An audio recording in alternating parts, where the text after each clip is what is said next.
paz a todos, amém? Nós vamos estar dando continuidade à exposição da carta de Hebreus. Deus tem nos abençoado, nós temos aprendido a palavra do Senhor, nós temos crescido no conhecimento e muitas das vezes a carta de Hebreus tem nos dado doutrinas maravilhosas para vivermos o dia a dia. E hoje não será diferente. Hoje nós vamos continuar a exposição da carta e vamos extrair da carta as doutrinas que se encontram nesses textos. Essa é uma porção da palavra de Deus, a qual o Pai tem nos preparado, e eu tenho certeza que Deus ele irá nos abençoar. Então, você que tem a sua Bíblia, abra ela em Hebreus. Primeiramente, vamos ler Hebreus 12, do 14 ao 17, e se Deus permitir, nós continuaremos os demais versículos, pois tenho certeza que nós cresceremos cada vez mais. Lembrando um pouco daquilo que nós tínhamos falado antes, nós vimos a disciplina para a vida nos versículos anteriores, e nós vimos o quão é importante termos a correção de Deus. Nós vimos que aqueles que são corrigidos por Deus são filhos dele. Deus corrige, exorta os seus filhos. Então, quando nós temos Deus como Pai, nós teremos certeza das suas advertências, da sua correção, do seu cuidado. Então, quando nós estamos vivendo de maneira que não está de acordo com a palavra de Deus, quando nós estamos vivendo de uma maneira totalmente contrária à vontade de Deus, e não temos uma correção, e não entendemos que quando alguém prega o Evangelho, nos exortando, nos corrigindo, se nós não entendemos isso, é porque não somos filhos de Deus. Quando Deus ele não nos corrige, é uma advertência, é um alerta. Então nós falamos isso no culto passado. E no dia de hoje nós vamos continuar.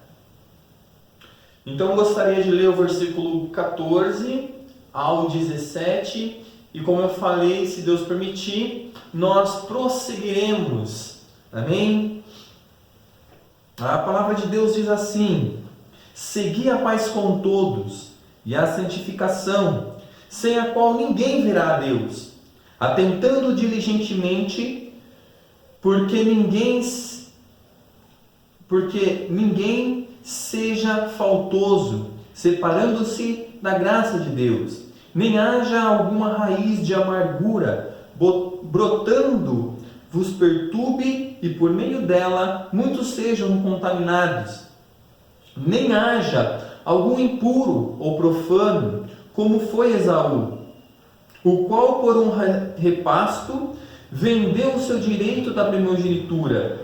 Pois sabeis também que posteriormente, querendo herdar a bênção, foi rejeitado, pois não achou lugar de arrependimento, embora com lágrimas o tivesse buscado. Primeiramente, vamos nos apegar nesses 3 versículos, porque nós temos que compreender, o que o autor de Hebreus está nos ensinando.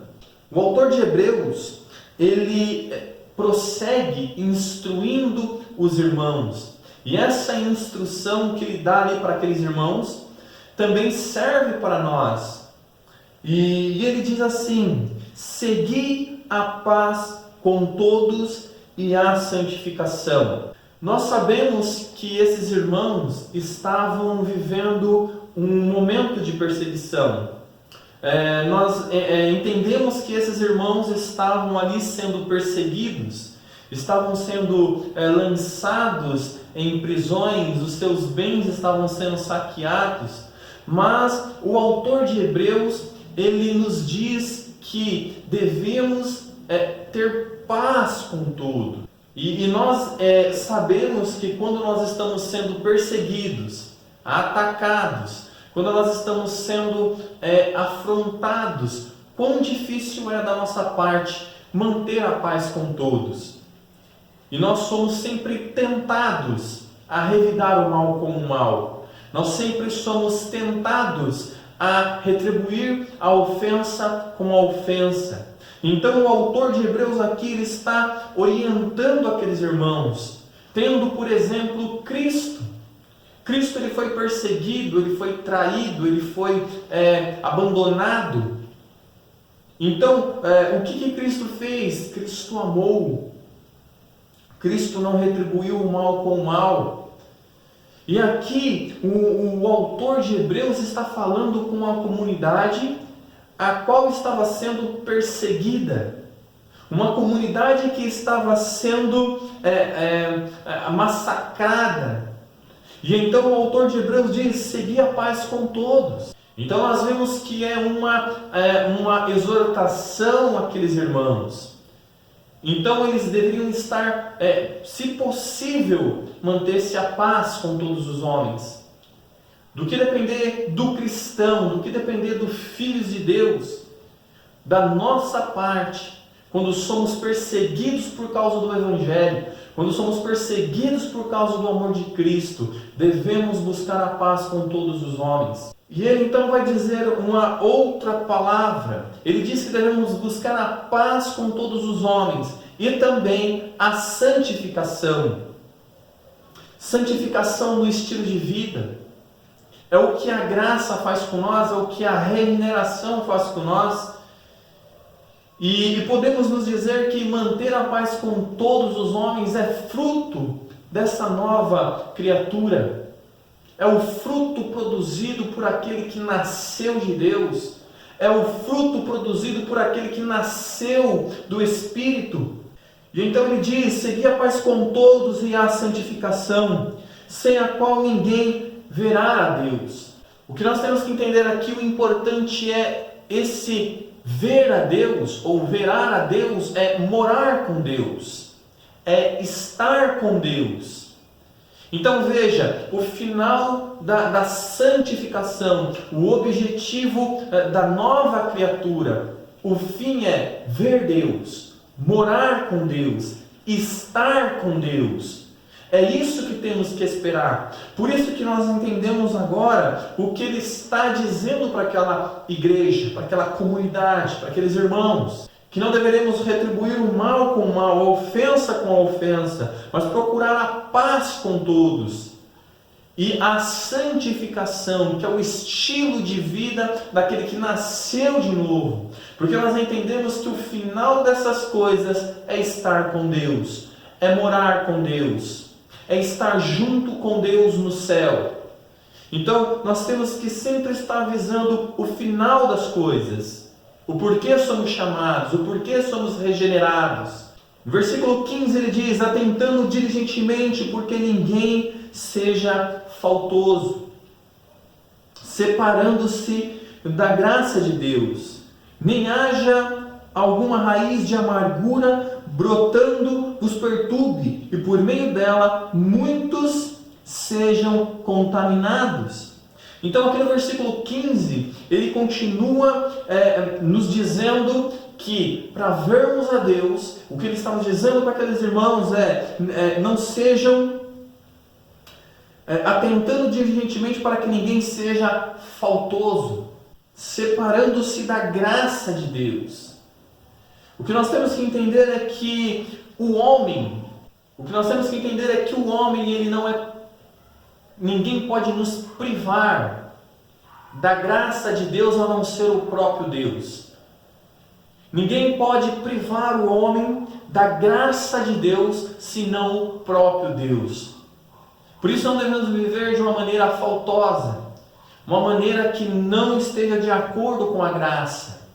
Pois a graça que não produz santificação, pois a graça que não produz frutos dignos de arrependimento, a graça que não gera em nós uma natureza diferente da qual nós tínhamos. Então nós vemos que não podemos ser privados se o próprio Deus não nos privar. Nós entendemos então que a graça vem de Deus, a salvação vem de Deus. Ele continua dizendo: nem haja em vós raiz de amargura, que brotando vos perturbe, e por meio dela muitos sejam contaminados. O autor de Hebreus, ele sempre está fazendo esse paralelo com o Antigo Testamento. Então o que nós vemos aqui é uma passagem de Deuteronômio, aonde ele vai nos dizer sobre essa raiz de amargura, brotando no meio do povo de Deus. Porque muitos que estão no meio do povo de Deus começam a querer gerar dúvida nos irmãos, começam a querer gerar incredulidade nos irmãos, querem deturpar a palavra de Deus. E por isso nós temos que estar firmados nas doutrinas do Evangelho. É por isso que nós temos que estar firmados naquilo que Deus escreveu na sua palavra para nós, para que essas raízes de amargura, para que essas ervas daninhas não venham nos corromper e nos levar para longe de Cristo, que não venha nos corromper. Aquele era o cuidado que o autor de Hebreus estava tendo com aquela igreja, dizendo para aqueles irmãos: olha, procure a paz com todos, a santificação sem a qual ninguém verá a Deus, e ninguém vos prive da graça de Deus. Ninguém pode nos previr disso, ninguém pode nos impedir disso, a não ser o próprio Deus. E quando essas pessoas que surgem, essas raízes de amargura, surgem no meio do povo de Deus, para deturpar a palavra, para injetar incredulidade, para fazer com que as pessoas duvidem da palavra de Deus, duvidem das promessas do Senhor, acaba contaminando o povo. Por isso que nós temos que estar enraizados, por isso que nós devemos estar totalmente voltados, certos da palavra do Senhor. No versículo 16 ele diz: nem haja algum impuro ou profano, como foi Esaú, o qual, porém, por um respasto, vendeu o seu direito à primogenitura. Então aqui ele vai fazer agora um paralelo. Agora aqui ele vai fazer um paralelo, usando a pessoa de Esaú. Ele vai dizer para nós que não devemos ser como Esaú, que assim ele acabou rejeitando, acabou abandonando o direito da primogenitura, trocando as promessas de Deus por algo material, algo momentâneo.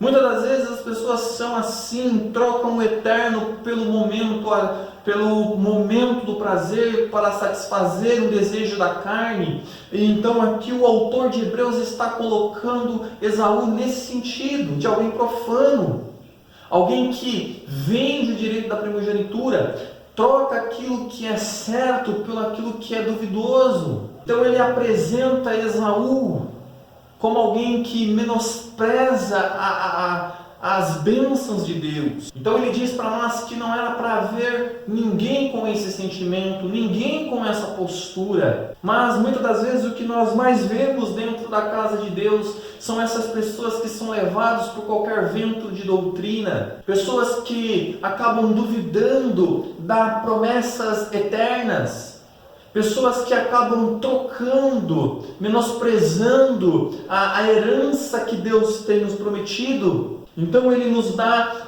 Esaú como exemplo. Diferentemente de Moisés, que nós lemos um pouco mais atrás, que abandonou o Egito, Egito, as riquezas, os prazeres do Egito para sofrer com o povo de Deus, Esaú é totalmente ao inverso. Esaú ele age totalmente opostamente a Moisés. Então nós temos esses dois exemplos que Moisés ele abandona o direito de ser chamado filho da filha de Faraó. Ele abandona as riquezas do Egito, ele se recusa a estar no meio do povo egito e abraça o sofrimento do povo de Deus. Enquanto que Saul agora ele age totalmente opostamente a isso. Então o autor de Hebreus ele está nos direcionando, ele está mandando nós olharmos para Esaú e vermos como ele agiu. Como o desejo do momento carnal falou mais alto do que algo eterno, algo duradouro. E muitas das vezes nós olhamos para Esaú e nós falamos, poxa, Esaú foi tão bobo, Esaú foi tão tolo, por que ele fez isso? Mas quantas das vezes nós agimos como Esaú? Quantas das vezes nós queremos abraçar o momento do prazer, do pecado, porque o pecado proporciona prazeres a nós? Quantas das vezes nós somos iludidos pelos nossos desejos? No versículo 17 diz, pois sabeis também que posteriormente, querendo herdar a bênção, foi rejeitado, pois não achou lugar de arrependimento, embora com lágrimas, e o tivesse buscado. Então o que nós vemos aqui também é outra coisa maravilhosa, é uma doutrina que nós aprendemos, é que o arrependimento verdadeiro, o arrependimento genuíno vem de Deus. Outra coisa que nós podemos observar aqui é que não é as nossas lágrimas. Às vezes o que acontece no nosso meio é que pessoas choram como Esaú. Muitas das vezes as pessoas elas têm um arrependimento que não vem de Deus. Elas têm uma comoção pelos seus erros, mas antes que as suas lágrimas sequem em seus rostos, já estão cometendo novamente o mesmo pecado. Enquanto que o arrependimento verdadeiro gera uma mudança, gera um repúdio pelo pecado, o que nós vemos aqui na vida de Esaú é que muitas pessoas buscam uma comoção diante de Deus. Mas ainda que ele com lágrimas chegasse até Deus, suas lágrimas, o seu quebrantamento não foi um quebrantamento gerado pelo Espírito. O seu coração não foi contristado pelo Espírito. Sabe, a Bíblia diz que um coração quebrantado e um espírito contrito, Deus não resiste. Mas então nós vemos aqui a imagem desse homem chorando, triste. Mas é como o apóstolo Paulo fala, a tristeza segundo o mundo gera morte, mas a tristeza segundo Deus gera vida. E quantas das vezes nós temos visto pessoas dentro das igrejas chorando, se derramando, comovendo as pessoas em volta, porém o seu coração não foi mudado, não foi moldado à palavra de Deus. É por isso que nós temos que entender que Deus não se comove com as nossas lágrimas, se o nosso arrependimento não partir do Espírito. Veja, Esaú ele estava chorando, ele estava lamentando aquilo que ele tinha perdido. E muitas das vezes, quando nós cometemos os pecados, o que nós sentimos é remorso. Muitas vezes nós sentimos vergonha, mas isso não é arrependimento. Sabe, o verdadeiro arrependimento é quando você olha para Deus, quando você entende que você afrontou Deus, quando você entende que você não é que quebrou o mandamento, mas você feriu aquele a quem você ama. Esaú, ele literalmente não encontrou um lugar de arrependimento. Por isso que às vezes nós falamos, se arrependam, mas que Deus gere o arrependimento em nós. Que Deus quebrante o nosso coração, que Deus gere em nós verdadeiramente uma repulsa pelo pecado, que nós possamos entender verdadeiramente contra quem estamos cometendo os nossos pecados. Pois sabeis também que posteriormente, querendo herdar a bênção, foi rejeitado, pois não achou lugar de arrependimento, pois ele não achou arrependimento. Ele não teve ali um verdadeiro arrependimento, ainda que com lágrimas tivesse buscado. O autor de Hebreus ele está nos dando aqui elementos para nós suficientes para começarmos a olhar para a eternidade, para começarmos a olhar para Deus como nosso amado, para que não haja Esaús em nosso meio. É isso que ele está fazendo desde o versículo 14 até aqui.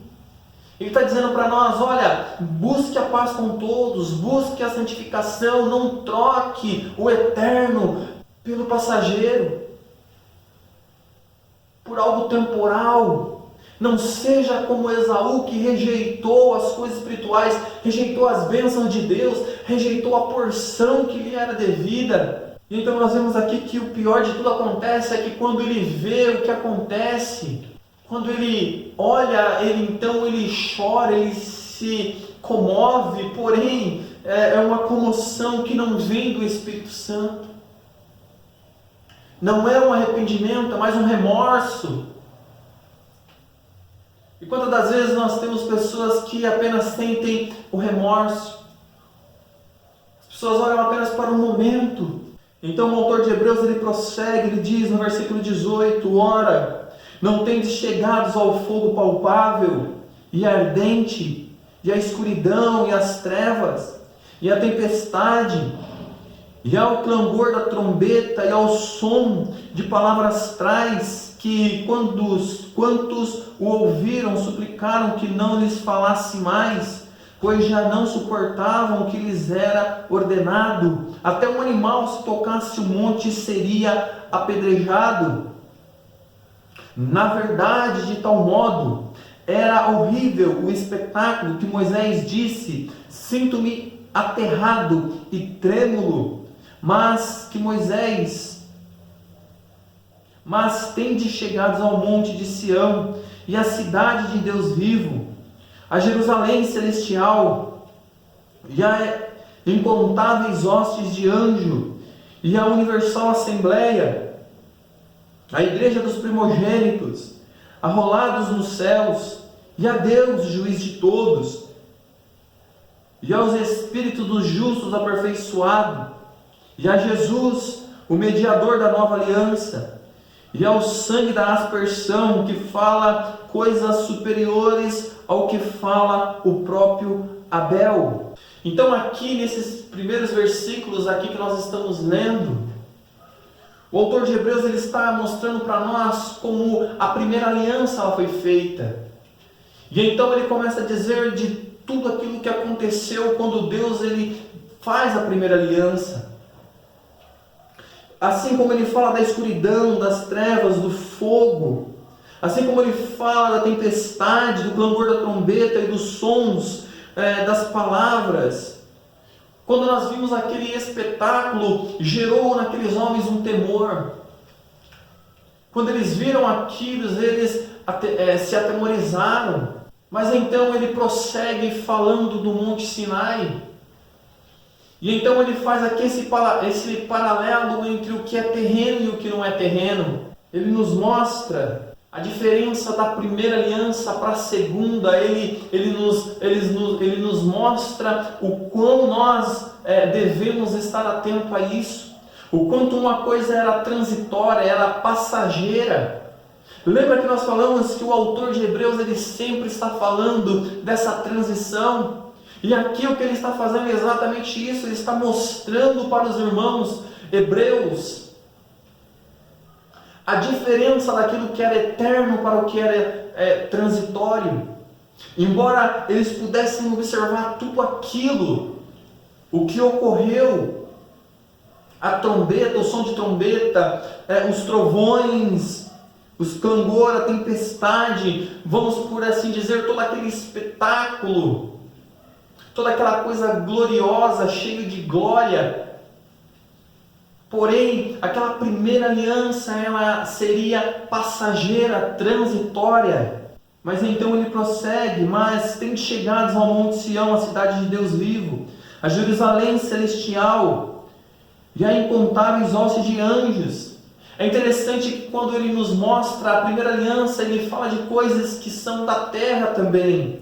Os elementos que ele nos aponta o fogo, ele nos aponta a escuridão, as trevas, a tempestade, tudo relacionado aqui e o agora. Mas quando ele vai falar da segunda aliança, então ele olha para o céu, ele olha para as miríades de anjos, ele olha para a cidade santa de Deus, ele olha para Jerusalém espiritual, as incontáveis hostes de anjos, e a universal assembleia, a igreja dos primogênitos arrolados nos céus, e a Deus, o juiz de todos, já os espíritos justos aperfeiçoados, já Jesus, o mediador da nova aliança, já o sangue da aspersão que fala coisas superiores ao que fala o próprio Abel. Enquanto o sangue de Abel clamava por vingança, o sangue de Cristo, da segunda aliança, não clama apenas por vingança, mas clama por misericórdia, clama por graça. Então nós vemos aqui essa comparação, esse paralelo daquilo que era transitório e daquilo que é eterno. Por mais que os homens pudessem olhar os 10 mandamentos, por mais que eles pudessem ver tudo aquilo que eles viram, a grandeza de Deus, a sua glória, o seu poder sendo manifestado naquele monte, a primeira aliança estava externa a eles, estava em pedras do lado externo, enquanto que a segunda aliança é algo interno, é algo superior, é algo que não terá fim. Então ele mostra para nós esses paralelos entre essas duas alianças, de como a primeira foi constituída e como a segunda. Então ele nos aponta ao céu, ele nos aponta para Deus. Então nós podemos ver esse contraste. No versículo 25 ele vai dizer: tendes cuidado, não recuseis ao que fala, pois se não escaparam aqueles que recusaram ouvir quem divinamente os advertia sobre a terra, muito menos nós, os que nos devíamos daqueles que dos céus nos adverte. Aquele cuja voz abalou então a terra, agora porém ele promete dizendo: ainda uma vez por todas farei abalar não só a terra, mas também os céus. Versículo 27. Ora, essas palavras, ainda uma vez por todas, significa a remoção dessas coisas abaladas, como tinha sido feitas, para que as coisas que não são abaladas permaneçam. Então aqui ele conclui aquilo que ele está falando sobre essa transição, sobre aquilo que é transitório para aquilo que é eterno. Assim como ele está nos dizendo, ele falou para aqueles irmãos, isso serve para nós, porque nós temos que olhar para essas coisas e entender que participamos de uma aliança eterna, uma aliança perpétua, uma aliança superior, uma aliança melhor, uma aliança feita pelo próprio Filho de Deus. Então essas coisas que são abaladas, que foram abaladas, serão removidas, para que as demais coisas que nós vimos da nova aliança, que são eternas, perpétuas, sejam estabelecidas. Versículo 27. Ora, esta palavra ainda uma vez por todos significa a remoção dessas coisas, como tinha sido feitas, para que as coisas que são abaladas permaneçam. Versículo 28. Por isso recebemos nós um reino inabalável, retenhamos a graça, pela qual servamos a Deus, de modo agradável, com reverência e santo temor.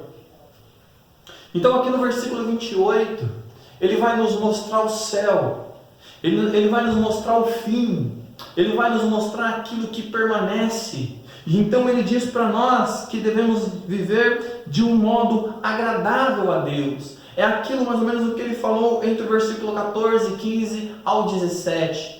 Ele diz que nós devemos viver de uma maneira que gere frutos de arrependimento, frutos de uma nova vida. Por isso que é importante nós olharmos e entendermos que a graça não nos dá um passe livre para viver pecando. Assim como o apóstolo Paulo certa vez respondeu: por aumentar o pecado, por superabundar o pecado, aumentar o pecado, superabundou a graça. Será que então por isso deveríamos viver pecando? Ele diz: de maneira nenhuma. Então a ideia que somos salvos por graça é um passe livre para o pecado, significa exatamente que a graça não nos alcançou, porque somos alcançados para a santificação. Porque sem santificação ninguém verá Deus. A santificação, ela não começa pós-morte. Os que irão herdar o céu, eles não serão santos após a morte, mas eles já são santos aqui e agora sobre a face da terra.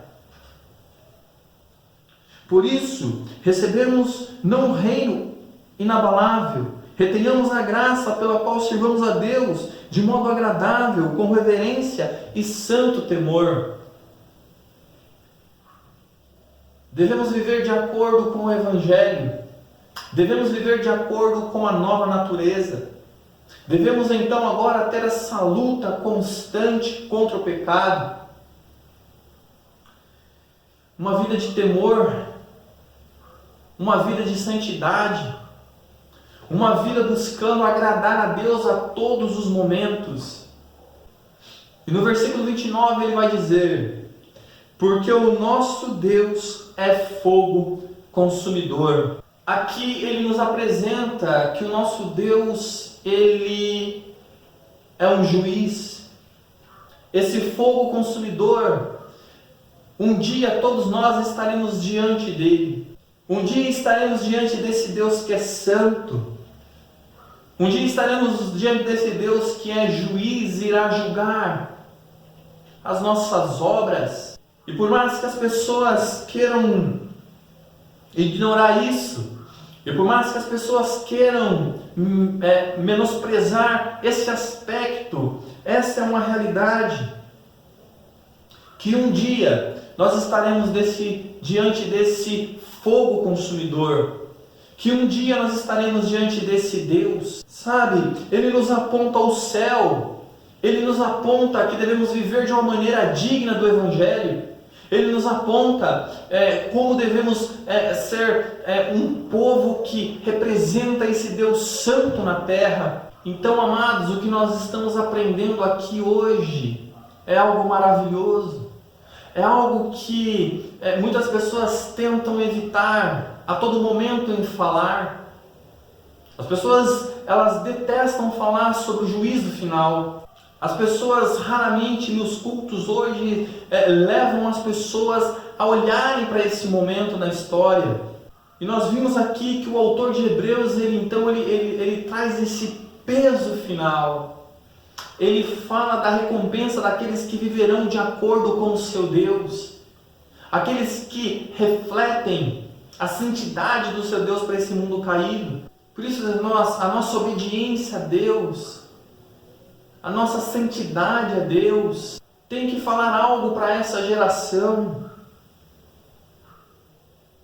Pois o nosso Deus é um fogo consumidor.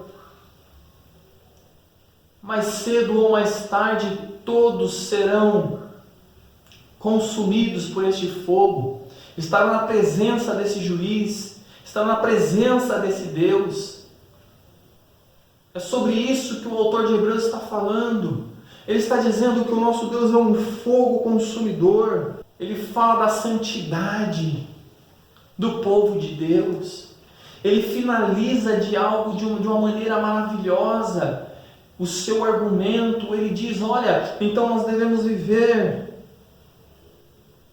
de modo agradável, com reverência e santo temor, porque o nosso Deus, ele é um fogo consumidor. Então, quando nós não vivemos de uma maneira agradável, quando nós não vivemos de uma maneira reverente, quando nós não temos um santo temor, nós também encontraremos esse Deus que é um fogo consumidor. Essa é a realidade que o autor de Hebreus está nos dizendo. Sempre quando pregamos, essas duas verdades têm que caminhar juntas. Quando nós falamos de um Deus que salva, nós também falamos de um Deus que condena. Quando nós falamos de um Deus que leva para o céu, nós também falamos de um Deus que leva para o inferno.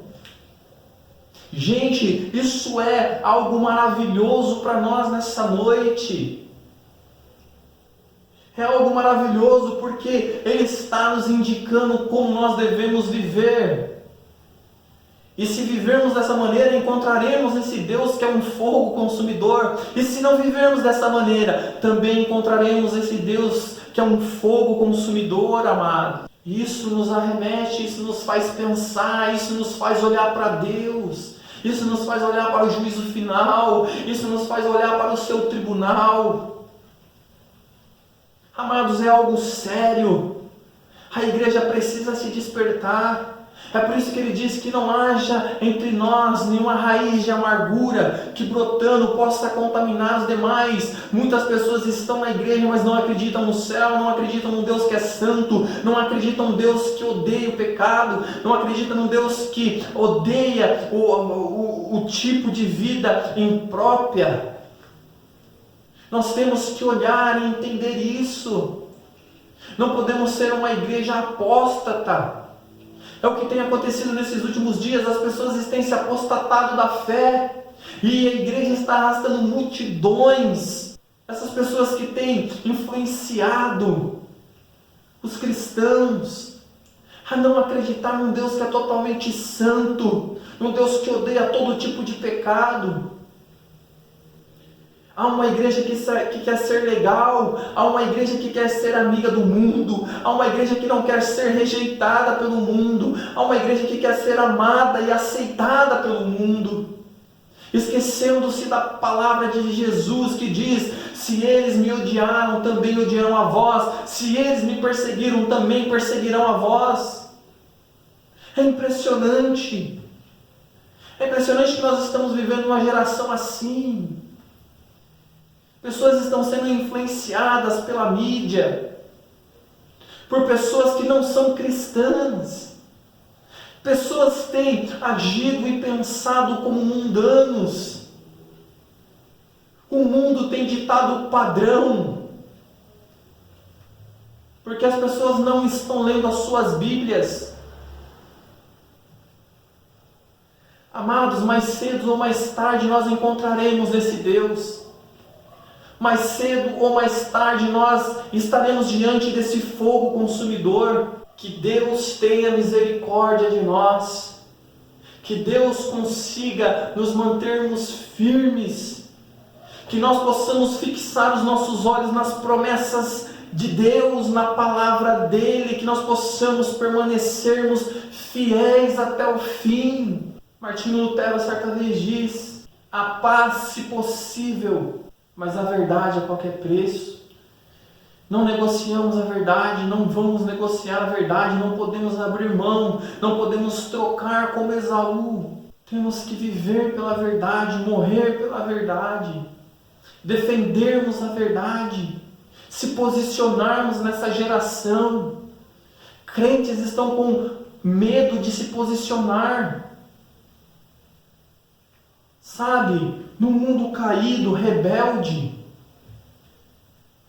um mundo rebelde contra Deus, um pouquinho de fidelidade a Deus soa como fanatismo, soa como fundamentalismo. Quando nós somos fiéis às diretrizes da palavra de Deus, quando nós somos fiéis àquilo que Deus deixou na sua palavra, sabe, as pessoas nos chamam de fundamentalistas. Nessa geração pervertida e corrompida pelo pecado, devemos nos levantar, devemos nos posicionar, devemos ser firmes nessa hora da história. A igreja brasileira, nós, irmãos, assim como esse autor de Hebreus estava encorajando aqueles irmãos a permanecerem firmes, a viver de uma maneira agradável, a viver de uma maneira santa, a viver com um temor santo. É o que nós temos que fazer nessa geração. Devemos viver da maneira que a Bíblia nos ordena, devemos nos posicionar, devemos defender a verdade. Que Deus nos ajude, que Deus derrame sobre nós o teu Espírito mais e mais, que nós possamos nos posicionar nessa geração, pois um dia nós encontraremos esse fogo consumidor. É assim que ele termina a sua visão. E é aqui que eu quero terminar nessa noite, olhando para esse Deus que é um fogo consumidor, olhando para esse Deus que um dia nós todos estaremos diante dele. Se vivemos de uma maneira agradável, com um temor santo, nos encontraremos. Se não vivermos, encontraremos esse Deus da mesma maneira, pois ele é um fogo consumidor.